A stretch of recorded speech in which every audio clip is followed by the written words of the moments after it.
Donc on reprend Bezrat Hashem dans l'Agdamot des Tikkunim et on est toujours dans le folio 4a, mon avis au premier tiers du folio. Donc évidemment, il faut qu'on reprenne bien, c'est-à-dire que maintenant les Tikkun HaZohar, ils vont nous faire un voyage dans les marot, ce qu'on appelait les marot de Yechezkiel, c'est-à-dire les choses que on a montrées à Ézéchiel. Et donc, du coup, par rapport à la vision qu'on avait classique, nous, des chayot, les Tikkun HaZohar, maintenant, ils nous ont expliqué ça comme étant, si vous en souvenez, c'est la figure principale. On a un hé. Dans ce hé, il y a un mapik. Au-dessus du hé, il y a le ta'am de Segolta. Et en dessous du hé, il y a le ta'am de Segol. Donc, on a 3 points en dessous, 3 points au-dessus et un point au milieu. Et du coup, on apprend que maintenant, la Shrina dont on parle, et c'était ça avec laquelle on avait terminé la dernière fois. Ihi revi'a lechol plat ou jvi'a leshit. Elle est donc la quatrième de tout trois, ou de tout tiers. On traduit la quatrième de toute triade. Ou jvi'a leshit est la septième de 6. Je vous ai dit de faire très attention parce que c'est très très important. On va y revenir, Bezrat Hashem, à cette notion-là. Parce que c'est une notion importante. Du coup, on comprend que maintenant, quand on va suivre la Shrina dans sa dynamique, on va comprendre qu'elle peut avoir divers déploiements. Alors, Veraza, ditlat revan tatain. Et, donc, vous avez bien compris qu'on se retrouvait avec 3 chayot en bas, qui correspondaient aux nekudot, et 3 chayot en haut qui correspondaient aux ta'amim. Et la chaya du milieu, elle est Adam. Veraza ditlat revan tatain. Et maintenant, c'est quoi le mystère des 3 revan, des 3 chayot inférieurs? Ça, c'est déjà en allusion depuis le début du chapitre 1 de Ézéchiel. Alors, pourquoi? Rappelez-vous le verset 1 du chapitre 1 de Ézéchiel.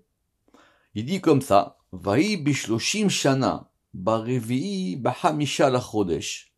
Et ce fut dans la 30e année, dans la 30e année, barevi'i dans le 4e, bahamisha lachodesh dans le 5 du mois. Rachi sur place, il a dit, mais c'est quoi cette 30e année? Comment est-ce qu'on a fait ce compte de 30 années?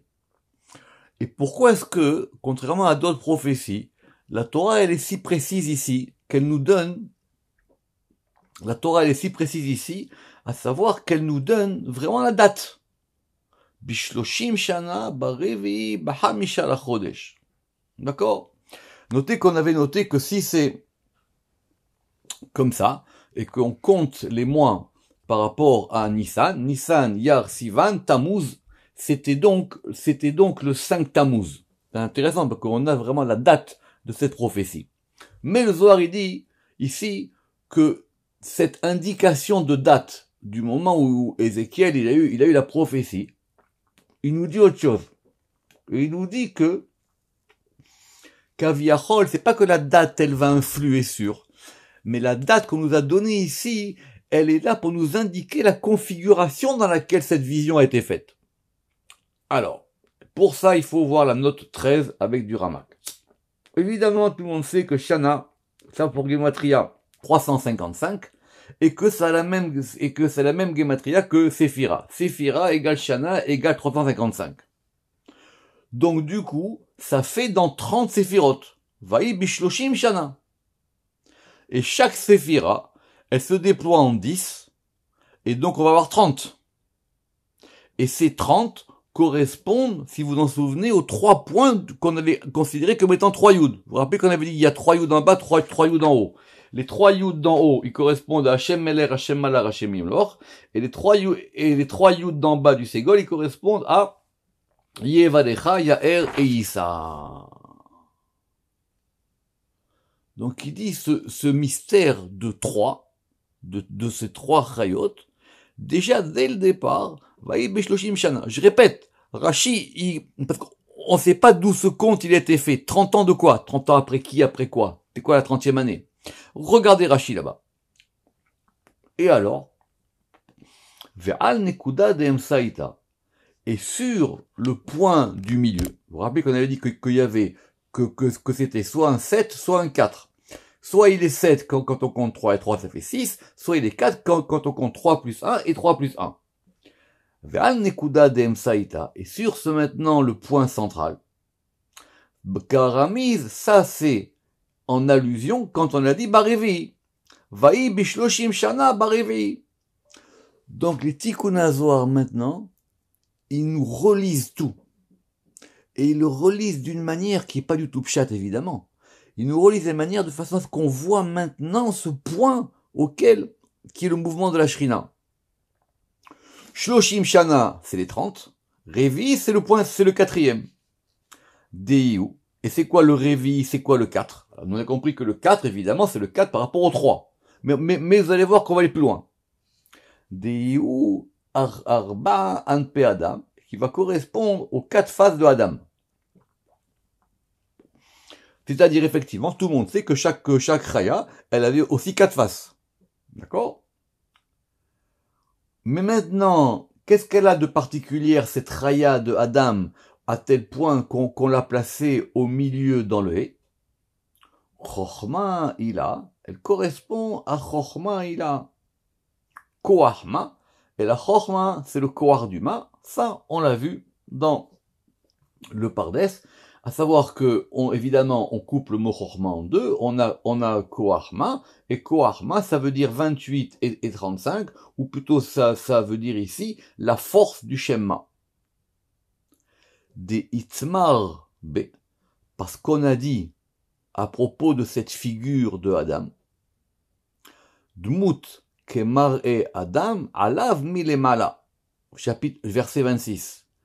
La figure de Adam, elle n'est pas la même que les 3 autres figures. Vous vous rappelez que les 3 autres figures, c'est quoi? C'est Shor, Ari et Necher. Or, il dit, cette figure de Adam, elle est particulière. À tel point qu'à la fin, au-dessus du Rakia, on verra que c'est la figure de Adam qui est au-dessus des autres.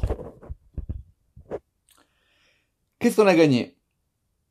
On a gagné ici que maintenant, on voit les 4 rayot comme étant 3 avec une principale. Et cette raya principale qui correspond au point à l'intérieur du He, qui correspond à l'intérieur, ce point à l'intérieur du He, c'était ce point qui donne le mouvement de la Shrina, il correspond à Chochma. Alors pourquoi? Évidemment, vous avez noté que quand on avait dit Koachma, Adam il est 45 et Ma c'est 45. Donc Chochma c'est quoi? C'est la force de Adam. Donc c'est cette force-là qui dirige le chariot. Vekula beraza denikude dehat.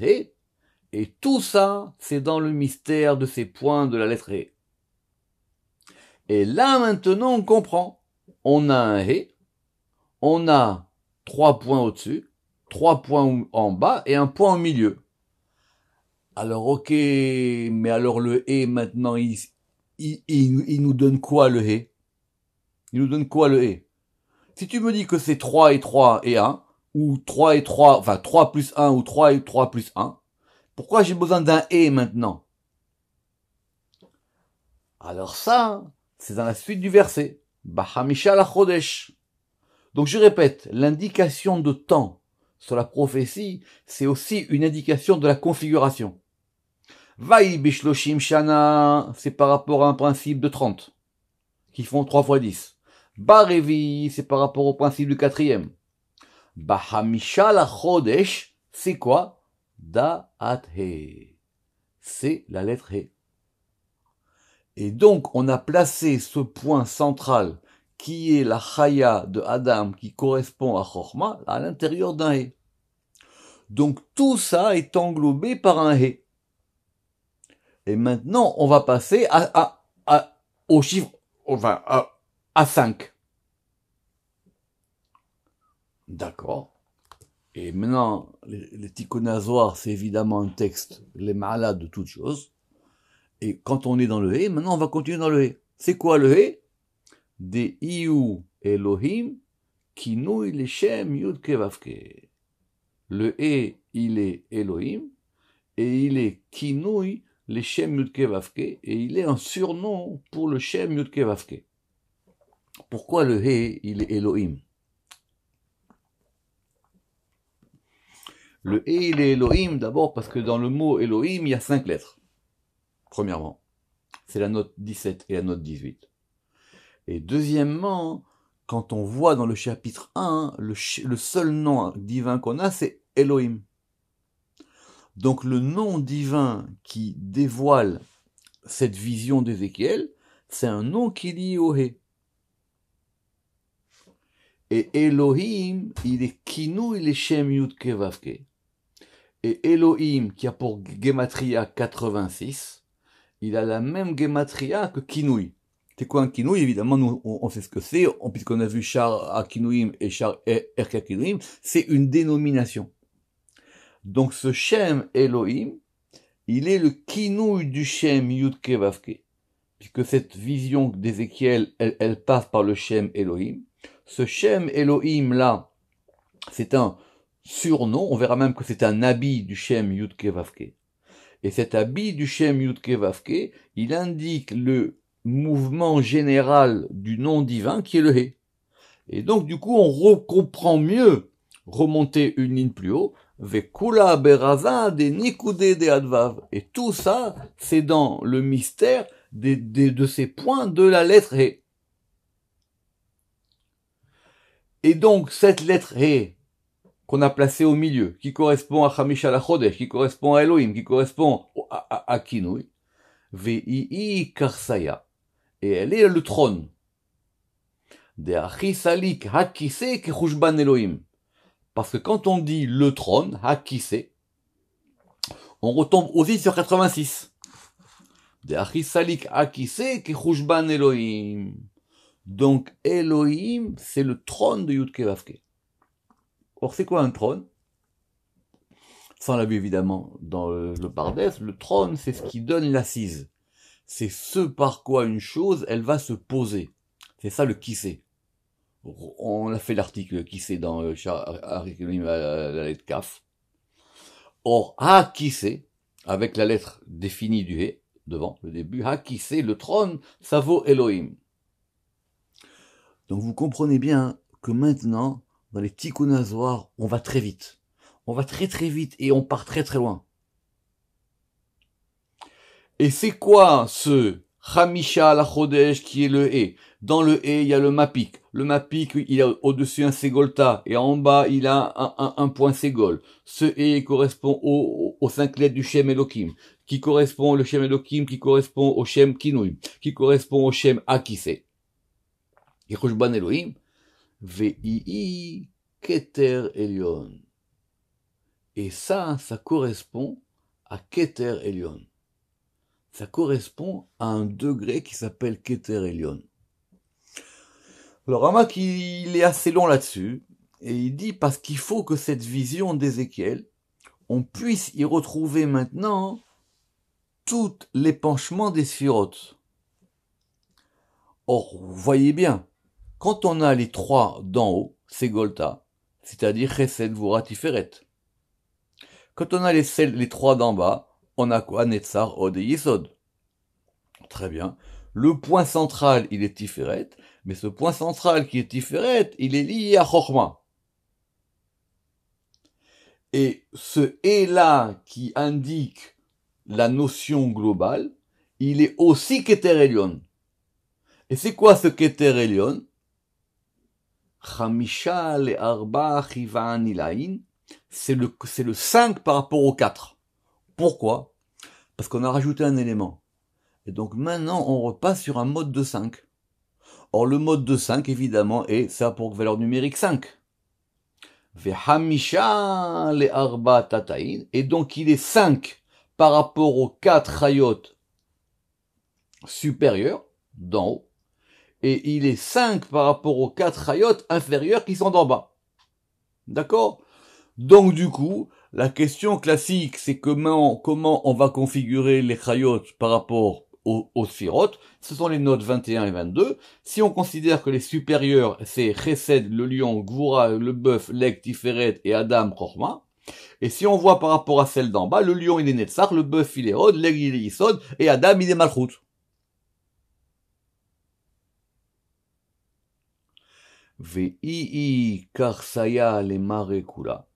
Et elle est le trône pour le maître de tout. Adon al kula.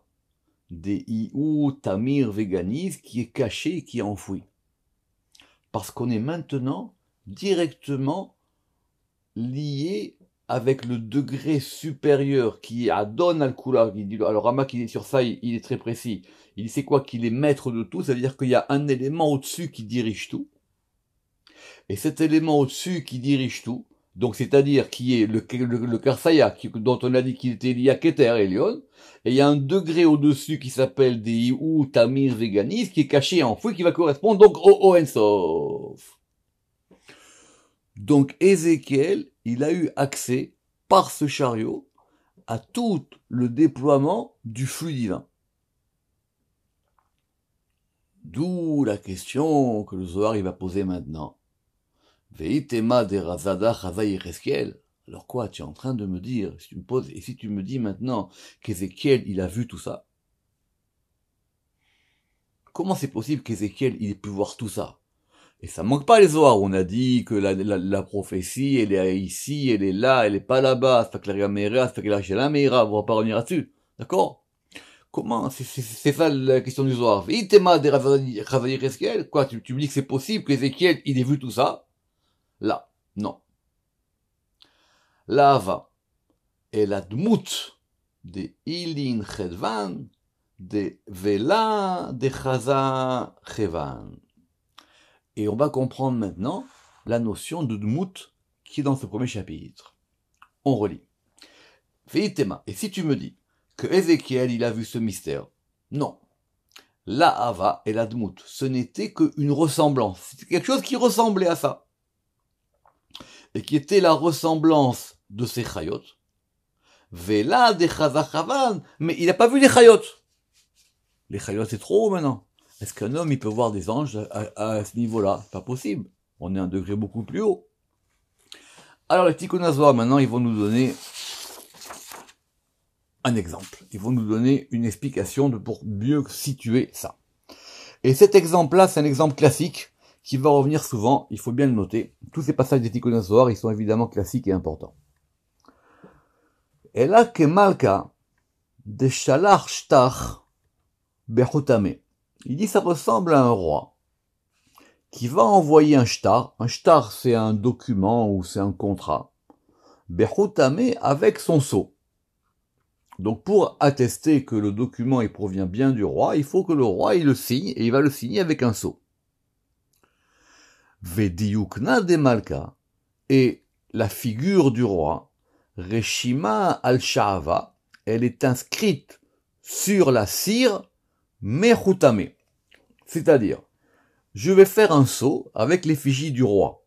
Donc dans la cire, quand je vais apposer le sceau, comment ça marche un sceau? Vous savez très bien, il y a une espèce de tampon, et ce tampon, on le met dans de la cire chaude, on met la cire chaude sur le document, et puis on va tamponner. Donc du coup, maintenant, le fait que la cire, elle va rencontrer les contours du tampon, ça va faire que dans la cire, on verra les contours. D'accord? Alors lisez les notes 24, 25, 26, 27, parce que ça correspond effectivement au fait que c'est Atzilut, Bria et Yetzira. Autrement dit, c'est pas le roi, c'est le tampon du roi, mais c'est le tampon du roi dans la cire. Parce qu'à la fin, nous on n'a que le document. Donc j'ai pas accès au tampon original, et j'ai pas accès non plus au roi. J'ai simplement la figure du roi qui est dans le tampon, et ce tampon, il a frappé la cire, et la cire, elle est sur le papier. Et grâce à ça, maintenant, on va voir tout. Parce que si on va maintenant au niveau de Hatzilut, Mamash là-bas, c'est vraiment la figure du roi. Mamash, concrètement. Donc, dans les sphirotes de Hatzilut, ça il faut revoir évidemment tout le début du Pardes. Atzilut, c'est un degré tellement haut que quand on parle des Sphirot, on parle de Atzilut. Là-bas, c'est vraiment la figure du roi. Maintenant, quand on va descendre dans Bria, ça, il faut refaire l'achar à Abia, vous vous rappelez la porte des 4 mondes. Parce que dans Bria, il n'y a pas vraiment de Sphirot, il dit le Ramak. Parce que s'il y avait des Sphirot dans Bria, on irait contre le Sefer Yetzira, parce que le Sefer Yetzira, il a dit qu'il y a 10, c'est pas 9. Donc si tu me dis qu'il y a 10 Sphirot dans Atzilut, 10 dans Bria, 10 dans Yetzira et 10 dans Asiya, ça fait 40. C'est tout le début là-bas de Charabia. Donc maintenant, la Bria, quelque part, c'est une espèce de miroir de la Atzilut. Alors, et dans les Sphirot de Bria, on a le Chutama de Malka. Là, on a que le tampon. Ah. Ou Beisfiran de Yetzira. Et dans les Sphirot de Yetzira. Ou Bamelachin. Et dans les anges, parce que les anges, ils sont liés à la Yetzira. Des Inun Chevan. Et que les Chayot, elles sont des anges. Qu'est-ce qu'on a? On a Tsiura de Chotma Bashava. On a la forme du sceau dans la cire. Donc je répète, on a la forme du sceau dans la cire, on a le sceau et on a la figure du roi. Donc Ézéchiel, qu'est-ce qu'il voit? Il voit que le dernier degré. C'est pour ça qu'on a dit à propos de ces montrés de Ézéchiel, Dmout Kemare Adam. On n'a pas dit que, c'est pour ça que nous on avait buté sur le langage. Ça veut dire quoi? Dmout Kemare Adam. Il voit la ressemblance qui est comme la montrée d'un homme. Donc c'est que, comme si on lui montre un homme et que ça ressemble à un homme. C'est un double degré. Et pareil. Et quand on va lui dire les chayot, on va dire udmut achayot. Velo achayot mamash et pas les chayot. Parce qu'évidemment, Ézéchiel, lui, il est au degré d'en bas. Donc ce qu'il voit Ézéchiel, évidemment que tout est lié. Mais il voit, lui, quelque chose qui est, on va dire, un 3e degré, un 3e reflet de quelque chose qui est plus haut. Ah. Et alors le soir, il va être très très très fin ici. Il dit, les man, de Chol Yoma et la Chaza Malka. Il dit, ça ressemble à un paysan. Lui, il a jamais vu le roi de sa vie. Mais il sait pas ce que c'est, il sait qu'il y a un roi. On lui dit, tu sais quoi, il y a un palais, il est loin, et là-bas, il y a un roi. Très bien. Ve'ava ben Kfar. Ve'sha'el Beguiné. Un jour, il dit, mais c'est qui ce roi? Il a dit, je veux qu'on me montre ce roi. Urshimin le al tabla. Ou al nayar de yukne. Et quelqu'un, il lui a montré la figure du roi sur un papier. Ou sur une tablette. Enfin, une tablette à l'ancienne, pas une tablette moderne. Sur une tablette ou sur un papier, la figure du roi. Alors lui, il dit, ah, c'est ça le roi. Parce que ce degré de la prophétie d'Ézéchiel, évidemment que c'est très très haut. Mais c'est très très haut, mais c'est quelque part qu'une vision en 3e Kéli, si on peut dire, en 3e Kéli, de ce qui se passe en haut. Besséder Gamo. Mais maintenant, qu'est-ce qu'on a gagné, dit le Ramak? On a gagné quoi? On a gagné que tout ça est en prise directe. Évidemment, il y a comment on pourrait dire, il y a une espèce de déperdition de l'image, ou déperdition du signal, mais il y a toujours une concordance. Alors, en haut de la page 83. En haut de la page 83, le paragraphe qu'on va faire maintenant, le Ramak, qui dit que c'est pas un paragraphe des Tikkuné Hazohar. Il dit que c'est un paragraphe qui a été rajouté par un copiste, en plus. C'est la note 28. Et le Gaon de Vilna, il dit que c'est pas du tout sa place, et que sa place là-bas, ça serait dans le folio 8. Mais, les éditeurs étant prudents, ils l'ont mis là. Donc, on va juste le dire. Mais normalement, la suite, c'est le paragraphe qui vient après. Maintenant, pourquoi on l'a placé là? Parce qu'une fois que maintenant on a défini cet enchaînement, cette configuration des chayot par rapport au par rapport au keter, par rapport au ensof, par rapport au monde, on a maintenant une vision globale. Veit nekuda dechol alma talia tachuta. et il y a un point dont tout le monde dépend en dessous de lui. Donc il y a un point qui dépend, qui est le point, on va dire, dont tout dépend. Kegan, Kegon, Shimsha, Legabetatain, comme le soleil par rapport aux inférieurs. Ceux qui sont en bas, ils pensent que le soleil c'est le point le plus haut. Itrazian, Livne Nasha, Techu, Trekia, Kenekudat Kametz. Et pour les hommes qui sont en dessous du ciel, ce point du soleil, ils le voient comme un kametz. Comme le point voyelle kametz. Veiu kama zimnin rav mikolara. Et effectivement, par rapport à la terre, le soleil nous apparaît encore plus grand que la terre. Et il est de nombreuses fois plus grand que toute la terre.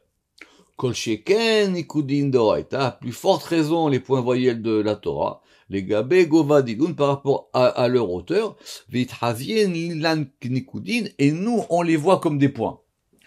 On va pas s'attarder là-dessus parce que je vous dis, tout le monde pense que c'est un ajout d'un copiste, mais ça veut dire que mais cet ajout, il vient pas non plus de n'importe qui, c'est-à-dire que ce que nous on voit comme des points dans le hé, c'est des points. C'est comme si comme nous on voit le soleil comme un point. Mais le soleil, il est plus grand que la Terre. Donc ces points-là, ils indiquent des réalités encore plus grandes que ce que nous on peut croire. Simplement, nous on les figure que par rapport à des points. Fin de la parenthèse. Revenons toujours à notre verset 1. Le verset 1 qui donne donc le ton, le rythme de la vision. Vaï beshloshim shana barevi bahamisha la chodesh. Ça on a compris. La 30e année, le 4e, le 5e du mois. Et que dit la suite? Va'ani betoch hagola. Et moi je suis betoch. Betoch c'est vraiment au milieu. Je suis au milieu de l'exil. Al ne'ar gvar, sur le fleuve Kevar. Alors, pourquoi est-ce qu'on a rajouté ça? Parce qu'évidemment c'est une question que tout le monde pose. Comment est-ce qu'une prophétie aussi grande que Ézéchiel, à tel point qu'on a dit que Maasé, c'est marqué dans l'Agmara, que Maasé Merkava, c'est l'équivalent de Maasé Bereshit. Ça en fait partie des plus grands mystères de la Torah. Comment est-ce qu'il a pu avoir cette vision en dehors d'Israël?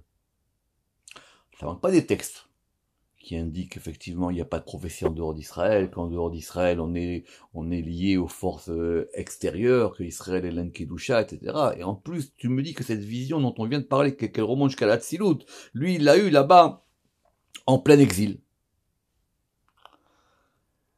Alors Rama qui dit, c'est ce que les Tikkun Zohar ils veulent nous apprendre ici. D'abord il y a marqué Va'ani, et moi. Va'ani, évidemment, on l'a vu dans Erka Kinoïm, on fait des révisions, il y a Ani et il y a Va'ani. Ça veut dire il y a Ani et le Vav. Ça veut dire que c'est la Shrina avec le Vav. Et donc c'est parce que le Vav, il est associé à la Shrina dans le mot, Va'ani, que cette vision-là, elle peut se dévoiler. D'accord? Dans le Zohar, dans Shemot, on va poser la même question à propos de l'Égypte. Puisqu'on a dit que même en Égypte, ils n'ont pas eu ce degré-là. Simplement, au début de Shemot, il y a marqué, si vous vous en rappelez, il faut voir tout le Zohar là-bas du début de Shemot, il y a marqué là-bas, et les Abaïm Mitzraïma. Et on a dit là-bas que le Zohar, il dit que ce sont toutes les cohortes d'anges qui sont descendus avec eux en Égypte. D'accord? Donc, alors, il y en a qui disent que c'est parce qu'Ézéchiel, que Ézéchiel, il a commencé déjà à avoir des visions en Israël, donc on peut pas vraiment avoir des visions prophétiques en dehors d'Israël. Bon, il y a beaucoup d'explications. En tout cas, il dit que cette situation exceptionnelle, on va la comprendre maintenant dans l'explication du texte. Va'ani. Betoch Agola, c'est justement parce qu'on est dans l'exil avec le Hé, que cette chose-là, elle peut se dévoiler. Et maintenant, qu'est-ce qu'il dit? Au lieu de dire je suis à droite, à gauche, le long d'une ville, il dit Al Nehar Gvar, je suis sur le fleuve Gvar. C'est quoi ce fleuve Gvar? On le connaît, regardez les Mefarshim là-bas, c'est important. Il y en a qui disent c'est celui-là, c'est pas celui-là. Zohar est très simple, on verra dans la suite. Gvar, c'est les mêmes lettres que Rechev. Rechev, c'est quoi? C'est le chariot. Je suis sur le fleuve du chariot. Donc il s'est retrouvé, notez bien, Vani, c'est quoi? C'est le temps. Et après le temps, il y a l'espace.